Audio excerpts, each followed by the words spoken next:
Here's how to recover emails that were deleted from the trash in Gmail. Now you can see I'm on an Android phone. I'm in the Gmail app. However, you can do this on a computer going to gmail.com or an iPhone as well. Now in here, if you tap on those three lines at the top left and then get to your trash, you'll be able to see all of the emails in your trash. However, if you go through the process of permanently deleting those by tapping and holding and then hitting the delete button or empty the trash, you won't be able to get those back automatically without going through some additional steps. We can take those additional steps either on your Android, iPhone, or computer to be able to recover those because Gmail has a recovery tool.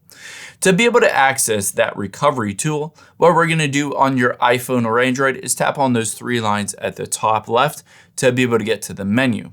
Now from here, we're going to scroll down to the bottom and tap on Help and Feedback and get to the Help section of Gmail. Keep in mind, if you're on a computer, you'll see a little question mark at the very top right. Just tap on that and then walk through the exact same steps.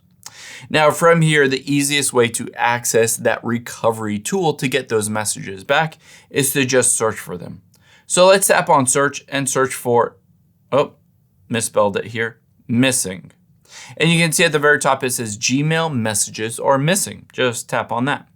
Now it will initially walk you through some steps that I would recommend you take to check to see if you can recover those emails that way if they have been deleted. However, if none of those work, it's pretty easy to do the recovery tool. We can go down on the bottom and hit recover your emails.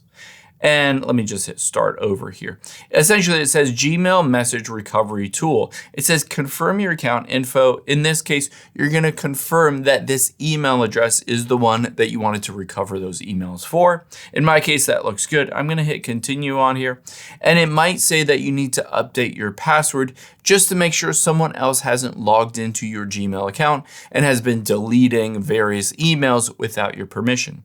Just go through this process and then hit continue, and it will go through the process of recovering all of those emails within the last 30 days, and they'll just put them back into Gmail directly for you.